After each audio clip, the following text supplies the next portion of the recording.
and prove that you deserve kindness, compassion, fun, love, affection, and everything else you want in a relationship.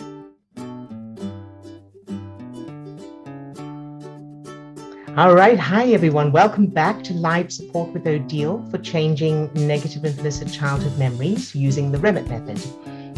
So we've created this forum for those who've watched our YouTube channel or read our book and need personal help, but aren't in a position at the moment to be able to do one-to-one sessions with a practitioner. So if you're new to the Remmert Method, be sure to check out the links in the description of this post for more information. All right, so the first question for this week is from Sarah. And Sarah says, a month ago, my partner and I broke off our 15-month relationship. I am grieving the connection we had, the times he was gentle and kind with me, the friendship we had, and the physical touch. Memories come up throughout the day, and I feel sad that they won't happen again. How would you work through that? I don't want to rewrite the memories, but I'd like to not feel sad when I think of them. Thanks. So thank you for the question, Sarah. And first of all, I'm sorry to hear that you've been going through all of this, but I'm glad that you reached out for help with it. So there are 3 points to consider, and I'll go through each one in detail, but the overview is, first of all, as you said, you don't want to rewrite those good memories, of course, and you don't need to. So the goal for that, the end result we're aiming for is to end up with feelings of love and appreciation whenever you think of those memories, rather than the sadness, of course. And so that's what we're aiming for. Then secondly, your experience of the breakup, the grief, the feelings of loss, and so on, are coming from references in your childhood rather than from this particular relationship. And that's great news, because it means that when you change those childhood memories, those feelings of sadness, grief, and loss will also change automatically. And then finally, it's your conscious mind that's giving specific meaning to the feelings you're experiencing, and that meaning is triggering more of the same stress chemicals, perpetuating those feelings. So in the moment, the unconscious part of your brain is referring to the childhood references and then triggering stress chemicals that create feelings of sadness, loss, and grief. And then as your conscious mind recognizes those feelings, the thoughts of that won't happen again, that's over, all of those kinds of thoughts then trigger more of those same stress chemicals. And so the cycle is perpetuated. So we're going to address and change the second and third aspects first. So changing childhood memories and changing the conscious meaning in order to achieve changing the first aspect, which is the end goal of feeling love and appreciation instead of sadness, grief, and loss.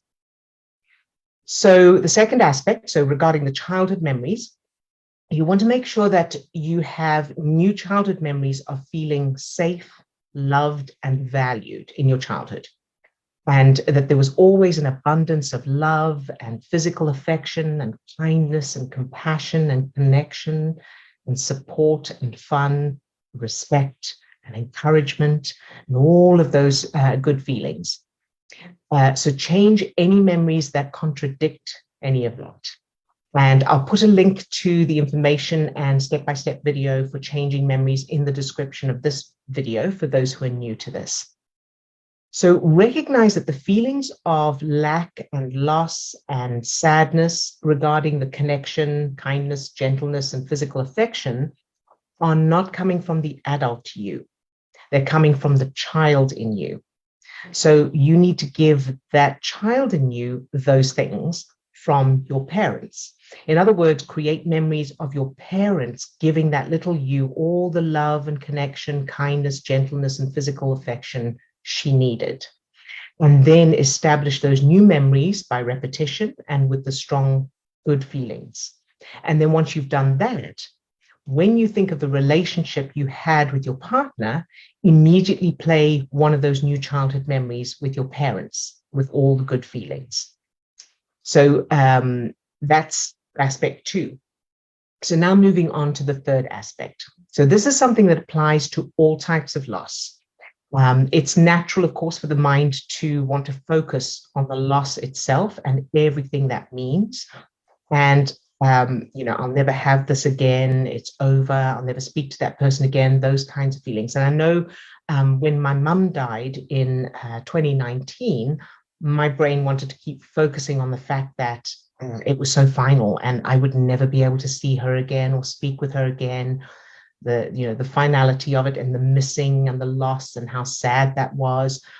And in addition, of course, to handle that, in addition to the new childhood memories and practicing those, I also intentionally chose new meanings and new focus.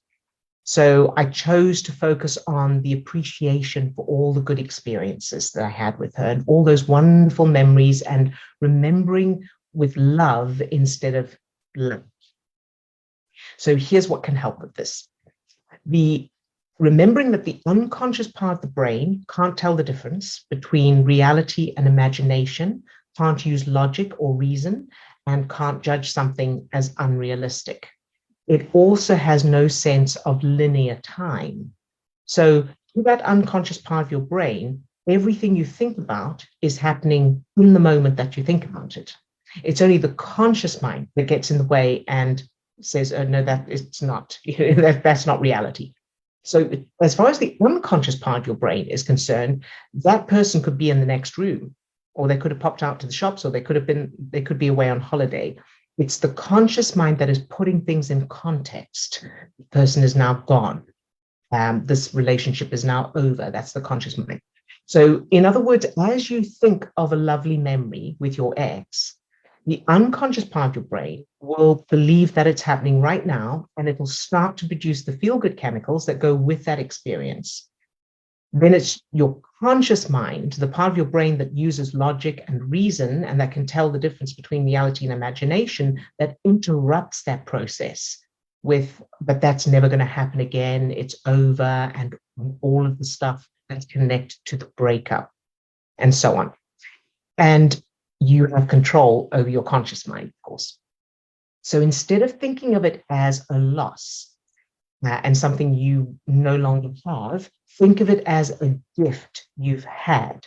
So something that you appreciate having had the opportunity to experience, like going to a concert by your favorite band. You know that you're not going to be at the concert for the rest of your life.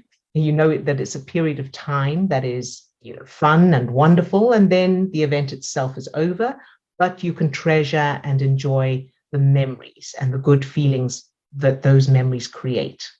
So you can do the same with your relationship.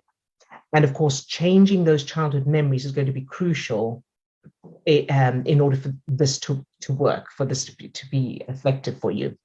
So you can see it as it was an experience along your journey and one that you now have souvenirs from. So those are the good memories. So now it's a case of your conscious mind allowing the unconscious part of your brain to enjoy those memories rather than constantly pointing out that they're not real and it's over and any other negative observations. So as I say, of course, changing those childhood memories that we spoke about in the previous point, and creating and practicing the new ones will be essential to you being able to achieve this part of the process.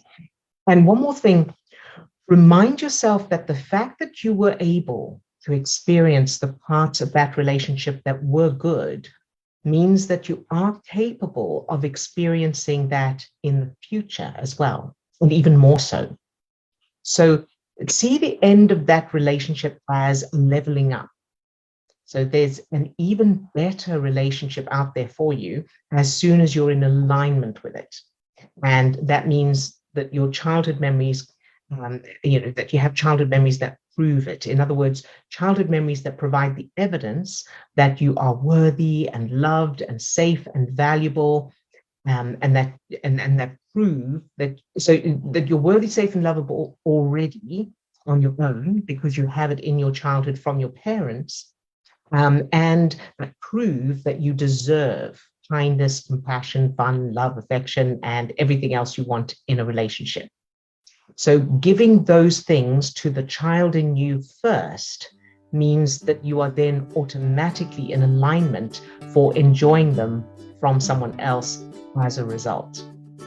So I hope that helps, but let me know if you need more suggestions or if you need clarification on anything.